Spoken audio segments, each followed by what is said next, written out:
Hello, everyone, and welcome to PAEA's first of two May webinars, Relational Aesthetic, Cultivating Deeper Understanding of Students in the Art Room. Tonight, we will hear from art therapist Catherine Snyder, who is the founder and director of Parent-to-Child Art Therapy Associates and a doctoral student at Drexel University. Registered participants will receive a Google Form link via email in a day or two to fill out for their 1 hour of Act 48 credit. This webinar will be recorded and available at a later date on the PAEA website. Before we begin the webinar, we are asking participants to mute their microphones and keep their video off during the presentation. Those controls are located in the bottom left corner of the controls bar. We are also asking everyone to sign in on the chat roll. Please use the same name in which you registered for this event. The chat roll can be found along the bottom in the controls bar as well. Signing in will ensure that you receive the Act 48 link. You may also use the chat roll for questions. There will be a Q&A period after the presentation if you would like to hold your question until the end.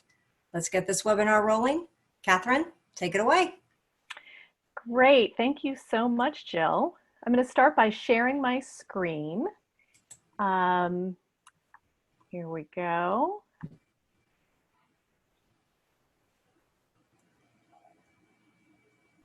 And great. So welcome to my presentation about relational aesthetics.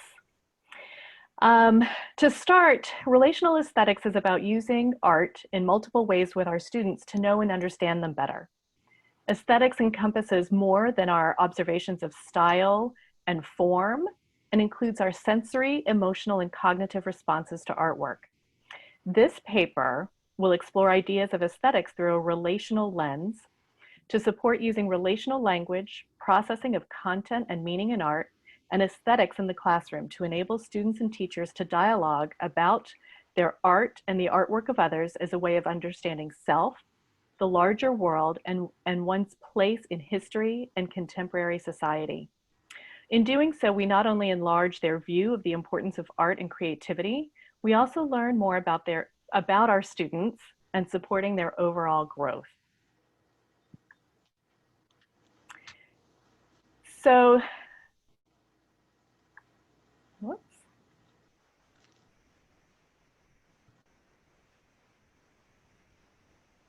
Great. So a little bit about me. I'm Catherine Snyder. I've been an art therapist for over 20 years, predominantly working with children and youth of a variety of ages, including a lot of kids with special needs, learning disabilities, autism spectrum disorders, as well as your variety of social and emotional challenges and concerns. Last year, I decided to go back to school to research how art therapy works at its core, and I believe that that's through the aesthetic experience. I began the PhD process at Drexel University in Philadelphia, and I have a research fellowship. My focus is on art as a primary form of development and at the intersection of mental health, art therapy, and schools. Hence, one of the primary reasons why I'm here talking to you tonight. So to get us started, I want you to take a moment and do an activity with me. This is an image by an artist. Thomas is her last name, Michaela Thomas. And this was part of the Barnes Foundation's show last year called 30 Americans. 30 Americans is about a collection of artwork from African-American artists, and it has been traveling around the United States for over 10 years. And last year it was brought to Philadelphia at the Barnes Foundation. And what I want you to do for a minute is just to look and see and wonder. This is an inquiry-based art activity that asks you to notice things, take in what you see, wonder about it.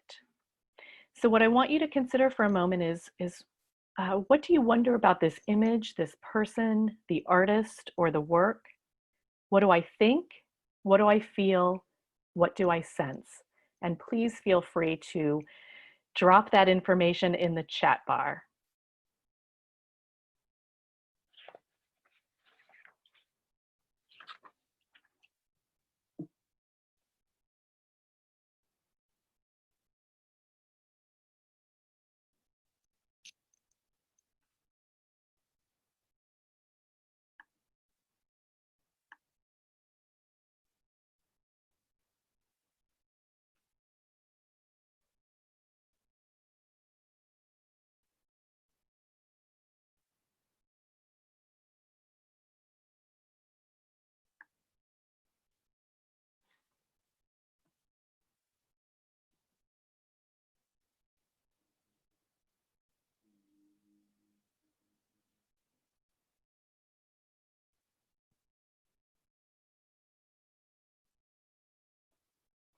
So I'm going to move on to the next slide, and I want you to consider the same activity.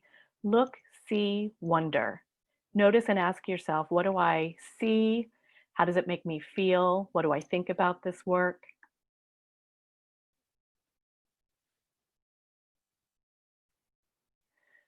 And so by contrast, this is a piece of work from a student that I've worked with at a South Philadelphia middle school. He was in a boys group of 4 middle school aged boys who, to say the least, had a few challenges with impulse control, but also had some significant emotional concerns living with challenging family situations. So obviously we were studying masks, we were thinking about identity, and we were thinking about the way color and shapes and masks can show something about our inner self.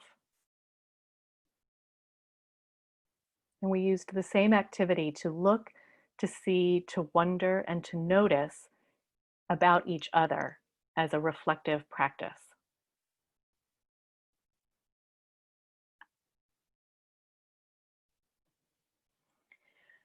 So to back up for just a minute, I wanted to just give you a flavor of what I am talking about when I'm talking about relational aesthetics and a practice of going deeper with the artwork with our students. The objectives for tonight are to be able to define relational aesthetics, to name concepts of relational aesthetics through art history and imagery, and to identify some classroom activities that you can take away and use with your students right away. So as I said in my brief introduction, what is aesthetics? Aesthetics is more than just an appreciation of beauty, style, form, or taste.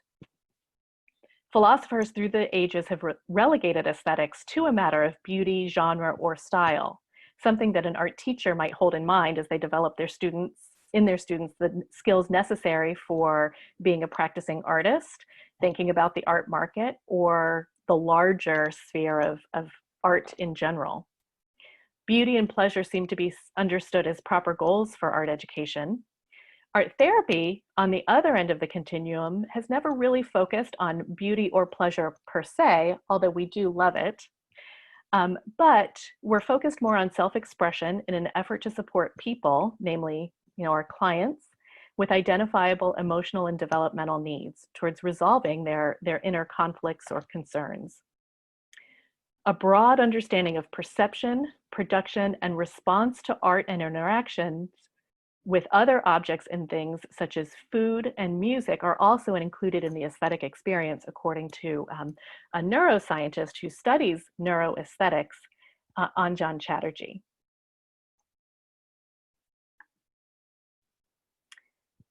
So I asked the question, why a conversation between art therapy and art education? I hope this is a question that you don't mind my asking. I find that many art teachers come to art therapy practices and folks asking questions about how to respond more to the needs of their students. So in contemporary times, though we respect the boundary between art education and art therapy, we know that in the classroom, students are coming in with deep needs and a lack of resources for resolving them. And the art classroom is often a very safe space for them to talk about what those needs are. Art therapists are deeply committed to the continuation of art education and all means of support for the people that are struggling, and are deeply committed to art in all forms. Engaging in a conversation about the skills that overlap and support each other is critical to moving the needle on the great amount of needs that show up in schools every day. My argument is that if we can deepen an understanding and appreciation of the artwork of a person, we can see more empathically their needs, challenges, dreams, struggles, and capabilities. Relational aesthetics is the foundation of crossing that bridge. We can use this model for looking at the work of our students, what they produce and how they produce it, and engage them in productive conversations about viewing and engaging more deeply. Use of this model helps students use their artwork, their relationships with their teacher and other teachers to learn valuable social and emotional skills, integrate self-reflection and awareness, and also develop good communication skills. I've engaged in a brief arts-based study of my own aesthetic experience at the Barnes Foundation that informs my awareness of what relational aesthetics is all about. So back to the neuroaesthetic concept of Anjan Chatterjee. His partner in this research, a gentleman by the name of Vartanian, they're two neuroscientists who research aesthetics from the perspective of neuroscience and have looked at what happens in the brain when we view things of beauty as well as things that are not beautiful. Their studies have found 3 areas of the brain that are activated when we view objects or have an aesthetic experience. The cognitive areas for knowledge and meaning making that occurs, when we're trying to unpack and understand a work of art. Emotion centers, where we develop a sense of how we feel or what we judge about the value of an object or the experience, as well as areas that govern our sensory and motor centers. Living just under our conscious awareness, these are activated by the perception and fuel our lived and embodied experience of the piece of art or the artifact. So these are really foundational framework understandings of what happens in the viewing process. And I think that they're also primary developmental constructs that we can really consider when we're thinking about art education and the experience of art therapy. So this is our shared language. To go into some of the history of the idea of relational aesthetics, this is a picture of Friedel Dicker-Brandeis. She was part of the Bauhaus School in Germany and between the wars, and that's where she developed her art skills as well as teaching skills. She was put in a Nazi camp at Terezin. I think many of us are familiar with the beautiful artwork that was made by many people, especially the children at that camp, and she's responsible for that. She really wanted the students that she was working with to develop, to continue to develop their art skills as a way of helping them to continue to look forward to a future of hope and resilience. She wanted them to learn art as a skill to encourage courage, truthfulness, and imagination. Again, so that they had a forward-thinking sense of their camp experience and did not sink into despondency. Jumping forward to the 1990s, an art thinker, also coming out of a Bauhaus mindset by the name of Nicolas Bourriard, wrote a book with the title Relational Aesthetics. He believed that relational aesthetics were a set of artistic practices which take as their theoretical and practical point of departure the whole of human relations and their social context, rather than an independent and private space.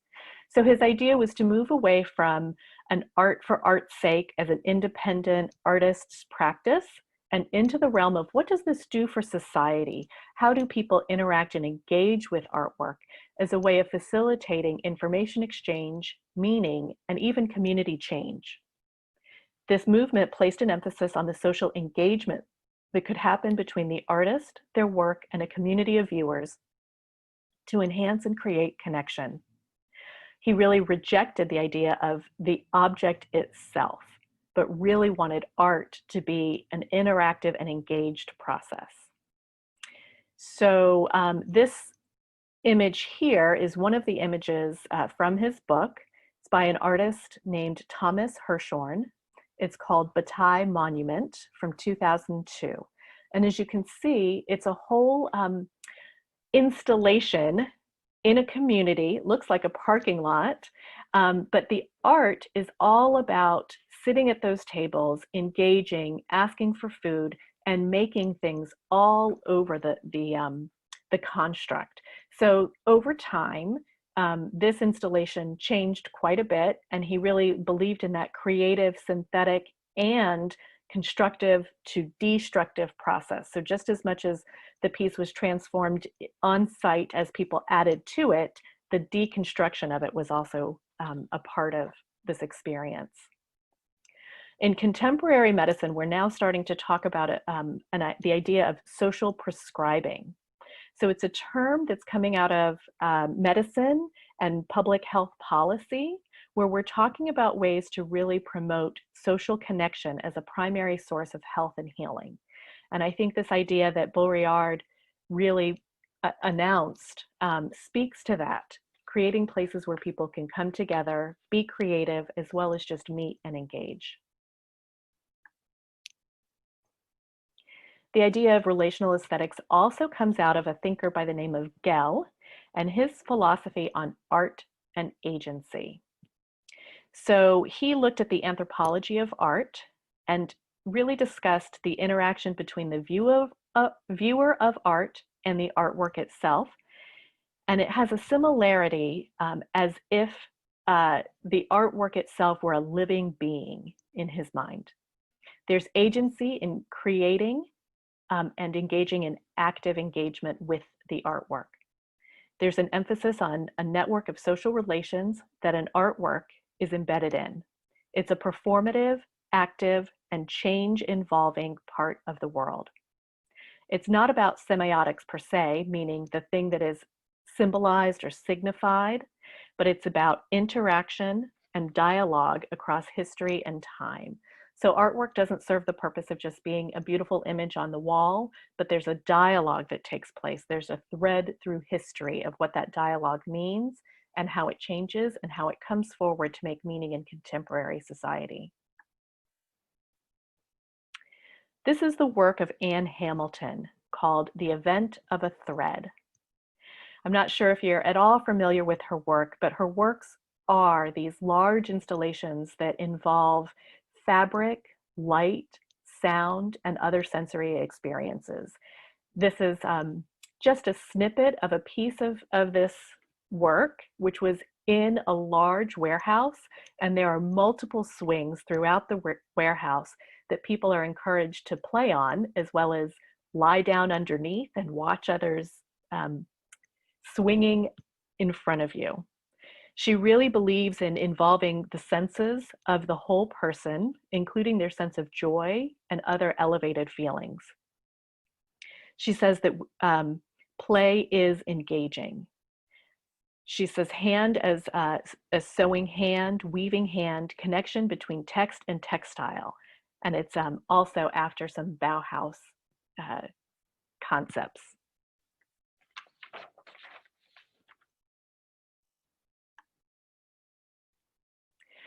So I believe that we really need to get back to looking at art as an embodied practice. Again, this is the sensory and motor aspects of that neuroaesthetic tripartite experience that the neuroscientists are looking at. This is a beautiful image. I hope that others have seen it. I think it's gone around Facebook and other social media of this young girl enjoying this painting by experiencing it in her whole body. Well, the study of mirror neurons, which is also a more contemporary neuroscience finding, suggests that when we view something, even if we are not moving, the neurons in our brain that are of that movement or activity are activated. So when we look at something, we are actually experiencing a body level neurochemical process. So I think that it's really important to keep that in mind because this is the basis of empathy. We engage in that same kind of process when we're looking at each other, when we're watching each other, but it's the same kind of thing that happens even when we're looking at a still piece of artwork or some other kind of performance. So there's a tripartite relationship between the artwork, the creator, and the viewer. So I want us to really consider that tripartite relationship as central to the relational aesthetic perspective. It's an intersubjective space where meaning and knowing is interconnected between us and co-created.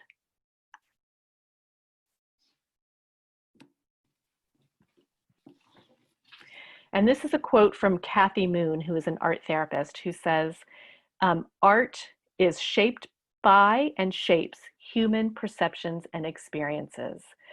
So again, reminding us that our experiences with art leave a lasting impact on us and become a part of our lasting sense of self, sense of relationship, sense of meaning and context. So I'm just going to quickly tell you about the study that I did at the Barnes Foundation. It was an autoethnographic arts-based experience. And if you're not familiar with the Barnes Foundation in Philadelphia, it's probably one of the most unique gallery or museum experiences. It is called a foundation because it was rooted in the idea of collecting art as a part of an educational process. And I'm not going to bore you with the details here, although there's so much to be said about the Barnes Foundation.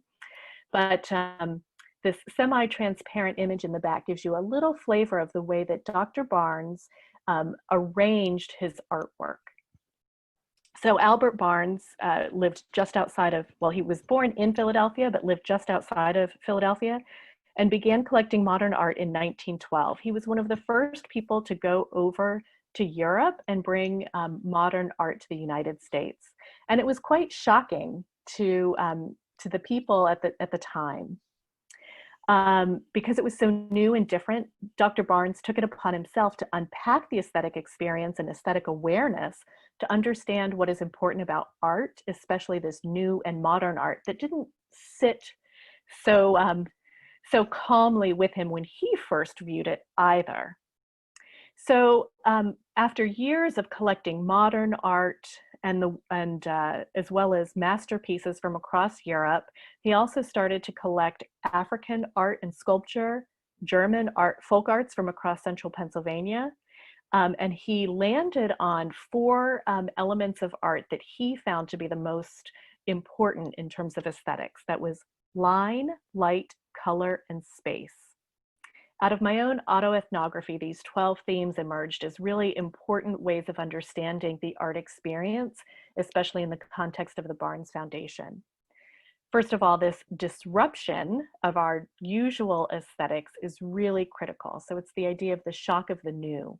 But also when you're viewing the Barnes in particular, but I think many other gallery experiences and museum experiences, you can get a sense that there's a conversation going on all around you, and a conversation that you can enter into by looking at the images as they're next to each other or as you relate to them in any kind of more personal or contextual kind of way.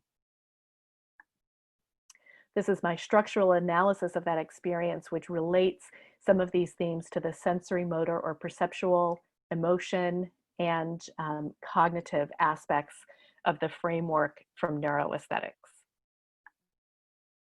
If you'd like more information about that study, please feel free to email me and ask. I'd love to tell you more and share with you the writings from it, but I don't want to go into that too much for this presentation today. So bringing this to the classroom, how do we tie all of these themes together and consider what are some practical ways that we can think about relational aesthetics in the classroom? So first of all, I want us to think about how we look at the artwork, the process, as well as the finished products of our students, and use it as a way to relate to them more deeply and more empathically. I also hope that relational aesthetics becomes a way of helping our students relate more deeply to their own art, as well as to the works that have come before them through art history and primary movements in art, and their experience of going to a gallery, going to a museum, going to a performance. What is it that they can get out of it that really enriches their life besides a pleasant and enjoyable experience? I hope that relational aesthetics can help us develop practices that help our young people really think about their emerging identity and self-concept, and think about relating to themselves and others more empathically. So the development of empathy and social and emotional skills is also something that's really useful to come out of art experiences and the art classroom. I also want us to think about more collaborative ways of knowing and understanding the meaning of art and art making.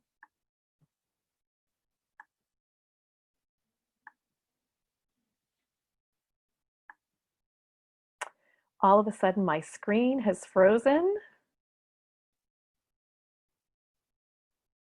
And I'm not sure why I can't move it forward.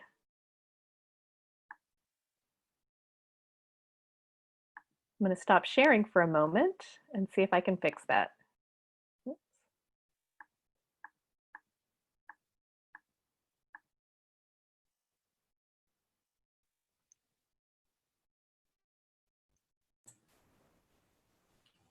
Sometimes that happens.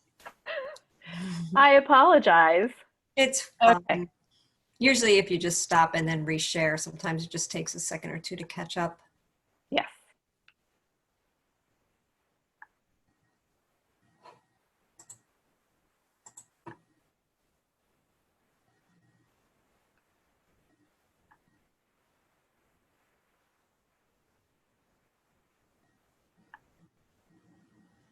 Okay. Okay, can you see it okay again? Yes. Great.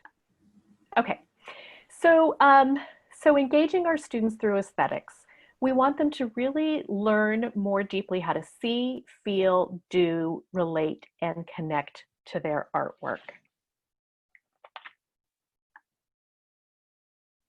So one practice that I think is really important is to view artwork from art history and really think about how we can dialogue with it.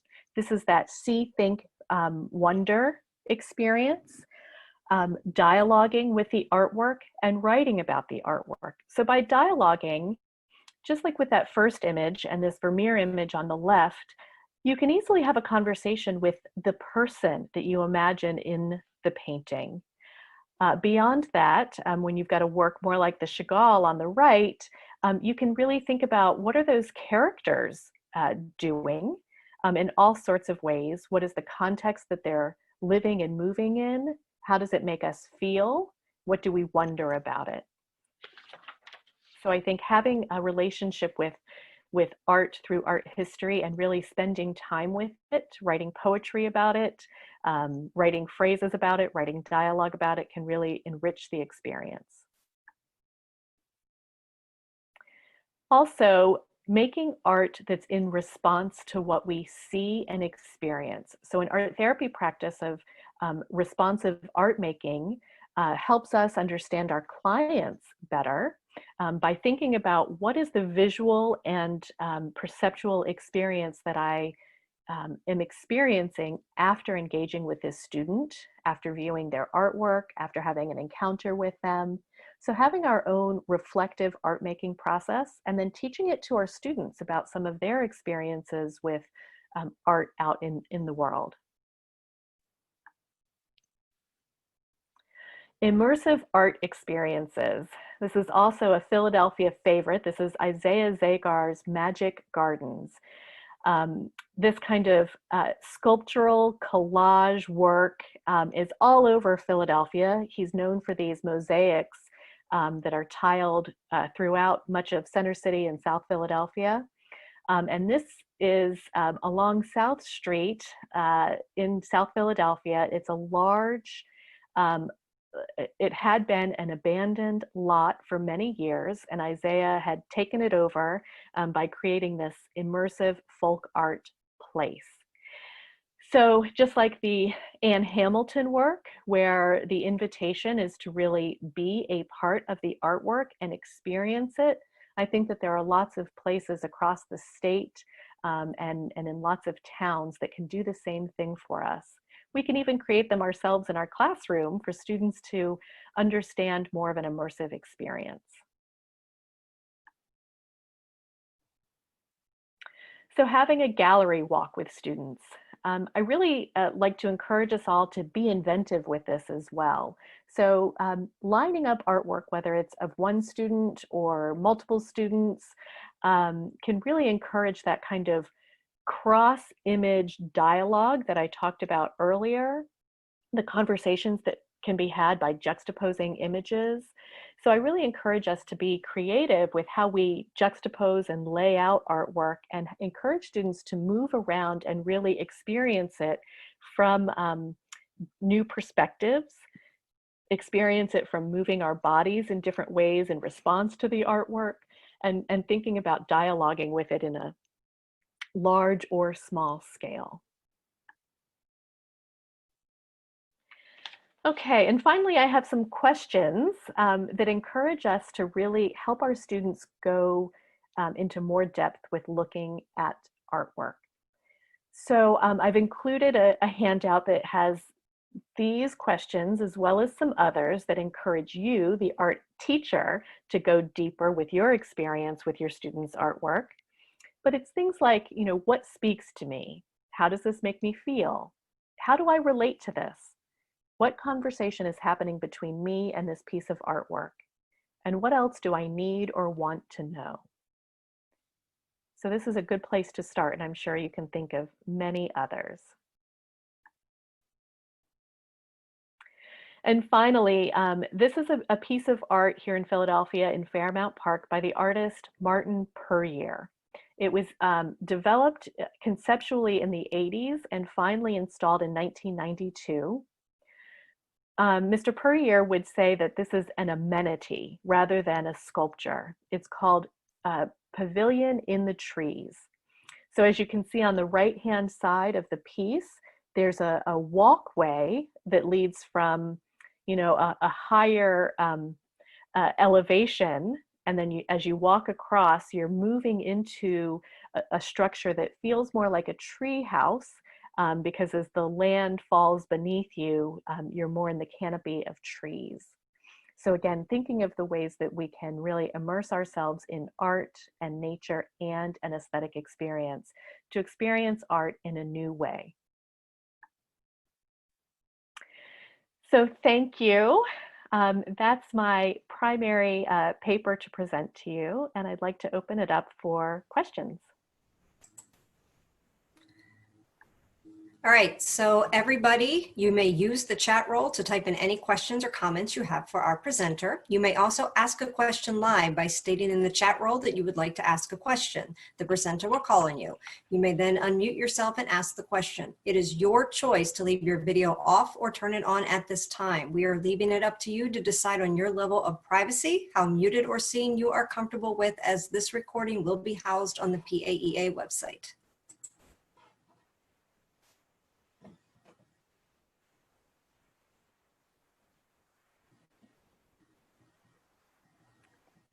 And I'm just now able to view the chat from earlier. I'm not sure why it wasn't popping up earlier, but in regard to the first image of the woman in the green patterned outfit, I see that people have written that there's a sense of boldness, a contrast between the solid dark skin and the colorful patterns in the background and clothing. It kind of reminds me of a Polaroid. It feels personal.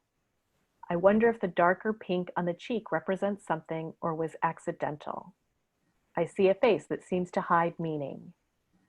Boldness on facial hair, absoluteness. So those are wonderful observations of that very brilliant and bold work. And I would agree with all of it.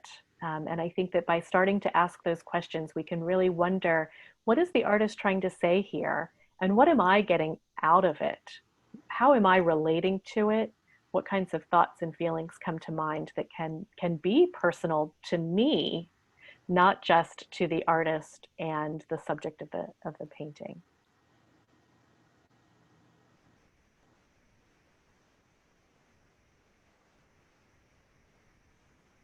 Hello. Hello? Yes, Hi. Robin. Yes. So I teach in Butler. This is my 23rd year teaching, but through the years, I've seen kids become in some ways like more apathetic, I guess, in the art room, and less likely to seem maybe like receptive maybe to engaging in meaningful conversation.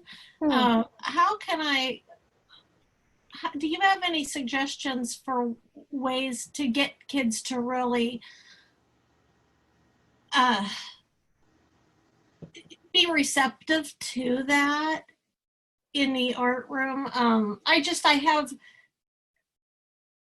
25 to 30 kids in a class in Mhm. 5th and 6th grade. Then I also have kids in K through 4 in a couple of the elementaries. But Mhm.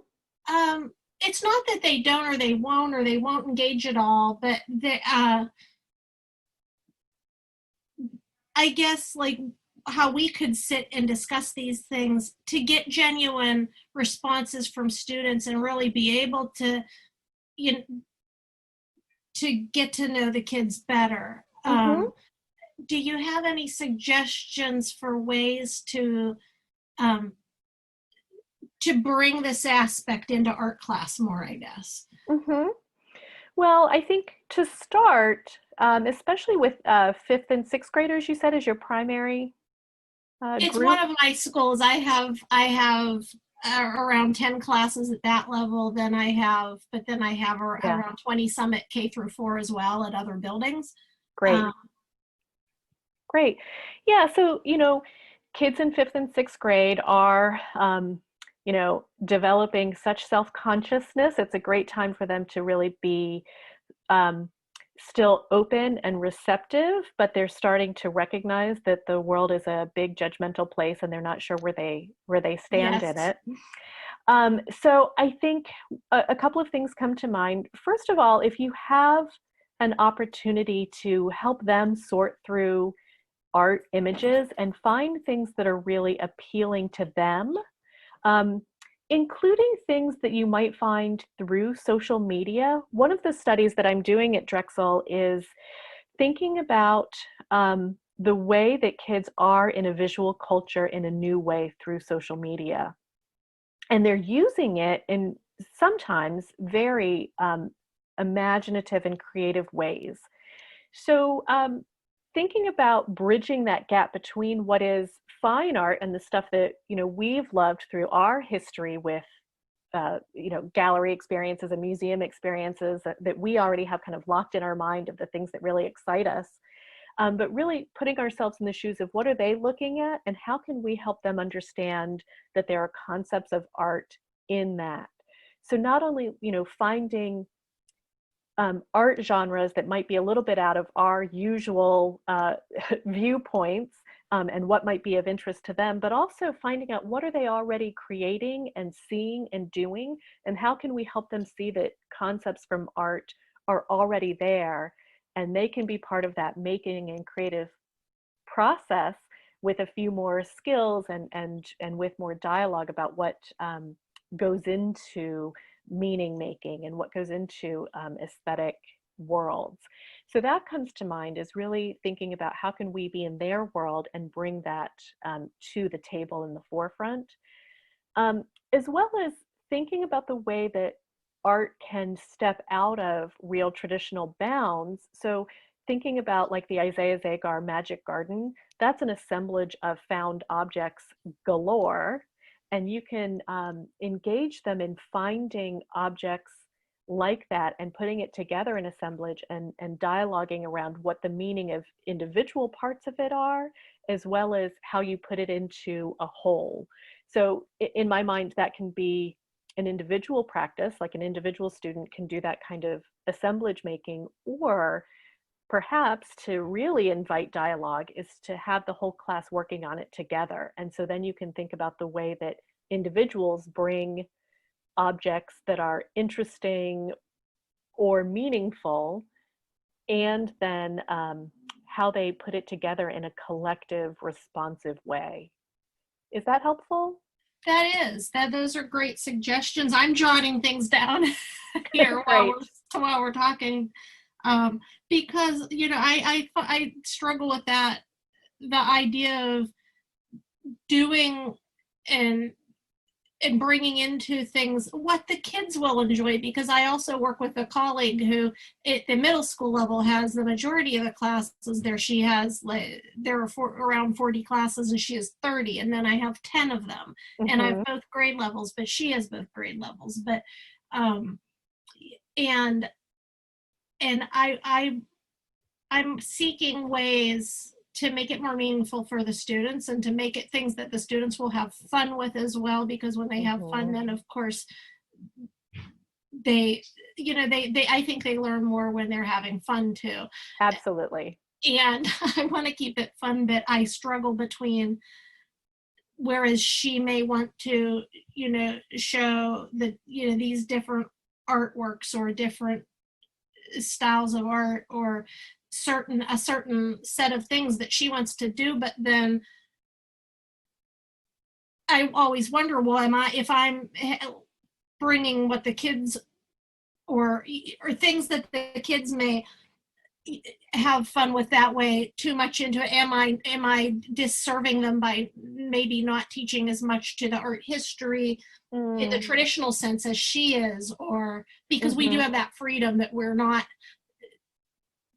well, now in coronavirus, we all are honed into doing the same thing. They want it the same by grade level when we're remote learning. But when we're in the classroom, we have a freedom to do what we want. And I worry if, like, about, like, what's the right way, or what's the balance, I guess. Yeah, and so I would just agree with you completely that kids are going to learn more when they have fun and when they can really relate to the material. And that doesn't mean that they shouldn't have some of the stuff from older periods in art history that seem less appealing or relevant to them right now, but it's a matter of catching their interest with where they're at. And then you might even relate some of those elements to other periods in art history. So, for instance, even with the Isaiah Zagar, I think you can talk then about illuminated manuscripts and Byzantine art in relation to, this kind of, it's hard to see in the image that I showed, but he does a lot of figures that have sort of a heroic and elevated kind of status in these mosaics. And I think they remind me a lot of Byzantine work where people are drawn with heavy outlines and then halos are illuminated around them. So I think you can do that kind of referencing once you've captured their imagination with things. And that's just one example, of how to do that. Thank you. You're welcome. So there's a couple of things. Kristen, you're asking, do you have any suggestions to cultivate relational aesthetic conversations on an online virtual format? Yes, I'm thinking about this, as we all are, so much right now. So I think that even though the real challenge with online virtual formats is that we are so disembodied. It's harder to activate our whole body in art making and art viewing.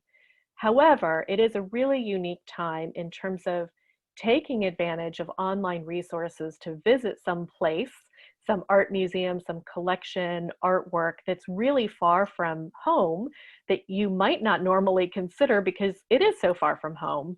So museums are really working hard at doing virtual tours of their collections, as well as offering little tidbits of art, in-depth art history, segments through YouTube.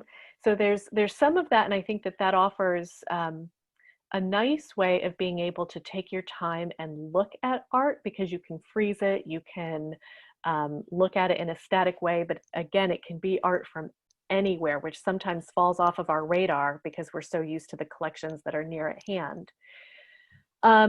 So I think that this engagement with art history and using that as a relational aesthetic experience is one really useful, structure right now.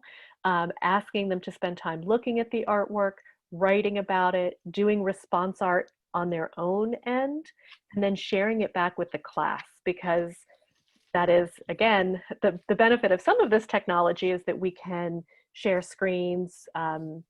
Most of us, and again, I know that not every young person has access to a smartphone where they can take a picture and upload it, but they can also hold it up to their screen and we can screenshot it in order to share it with others in the classroom. So I think that there are some ways that we can use this technology to spend time with art and go deeper in writing about it and responding to it. It leaves less room for collaborative art experiences other than the collaborative dialogue on virtual formats. But again, there might be ways of taking screenshots or images of student-produced artwork and sharing it down the line. There are also, free and inexpensive digital drawing platforms where kids can share. Again, it's not the same kind of tactile quality that we love in our classrooms with real paint and real pencils, but there can be some room for co-creating works together in some digital platforms. But I think the key to me is really having students go deeper with the process and the meaning and the feelings inherent in the artwork, not just symbolism or learning lines and shapes and colors and forms. Those are all absolutely wonderful things, but it's also about engaging the meaning behind it and really asking them to go deeper with what they think is behind it for themselves, without judgment, without shutting down all of the kind of crazy meanderings that we might have, but really being open to associations of ourself and from others, and putting it together in a way that starts to broaden that sense of what art is all about for people. The other thing that I think I should mention is that there are a lot of art projects going on to encourage people to consider what is your experience of this pandemic and this shutdown. So I think that's another way that relational aesthetics comes to mind, is giving them the tools to maybe make doodles about their feelings of isolation or separation from their friends, encouraging them to really process through journaling, visual journaling, as well as written journals. What is your experience like? I think we're all going to want some document of this time period. We don't want to just rush through it and hope for the end to come. I mean, we are hoping for the end to come, but I think it would serve us and our students really well to find some way of documenting what the experience is like for us. I hope that's helpful. Kristen, please feel free to unmute yourself if you'd like to elaborate further.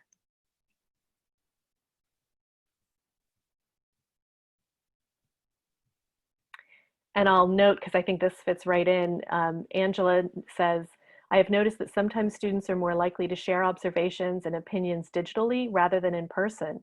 It may be because they feel less shy with this method. When returning to the classroom, what is the best way to encourage those students to contribute in person as they did online? So thank you for that, Angela. I think that that's so true. We are learning that for better or for worse, there are different ways that people respond virtually, and what is incumbent upon us is to capture that and learn from it. And so I think that when it comes to the question of how to take that back into the classroom, it's really gently and genuinely honoring that they have taken that risk, and that you found that to be really helpful in learning more about them, and that they engaged more. So just really gently observing to them what you noted about that participation, and just encouraging it to come into the classroom. So without, pushing too hard, just noting that there was this sense of engagement that was different. I think that does teach us a lot about hybrid ways of using these tools and technologies, right? That we do want kids to learn how to speak up person to person, but there can also be ways that we can have a dialogue in class, but then ask kids to respond in online formats, whether that's a poll that we post, or opening up a Google Classroom that can extend the conversation so that they can kind of hide in the technology a little bit, but start to recognize how to bring that across into the person-to-person experience.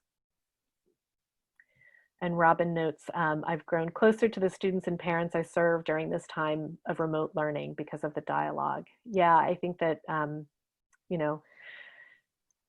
sad that we are all in this experience, but I think it has helped us to really pause and figure out how to relate really well and really attend to the people that we're around, whether that's in a teaching relationship, in a therapy relationship, in our neighborhoods. So thank you for sharing that. I hope that we all take that as an ongoing model for how to really, be good to each other. Any other questions, thoughts, dialogue?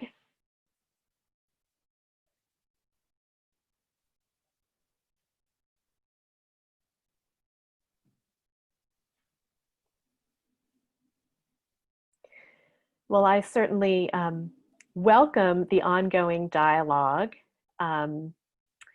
I do hope that, thank you for saying that. This has given us a lot to think about. I have given you a handout that also has my, my contact information on it. That's my website right there. Please feel free to email me, share thoughts, ask questions. I love to connect with teachers and art teachers in particular, but teachers across the board. So please feel free to reach out at any time. And thank you so much for inviting me and having me here tonight.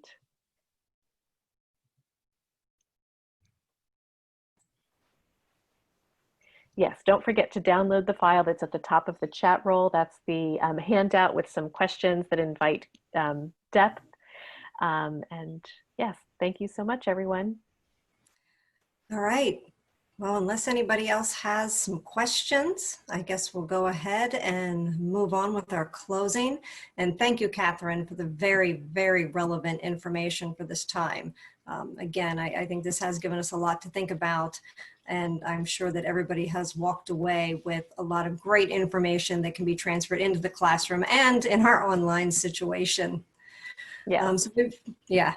So we really hope that everyone enjoyed their time with us tonight. Please make sure that you have signed in on the chat roll to verify your participation in tonight's WebinART. June's WebinART will be announced soon, but remember the registration links for all PAEA sponsored events are also available on the PAEA website calendar, the PAEA Facebook pages, and most likely through email from me, PAEA's Director of Program, or your division or region reps. So remember to check your email for the Act 48 link coming soon.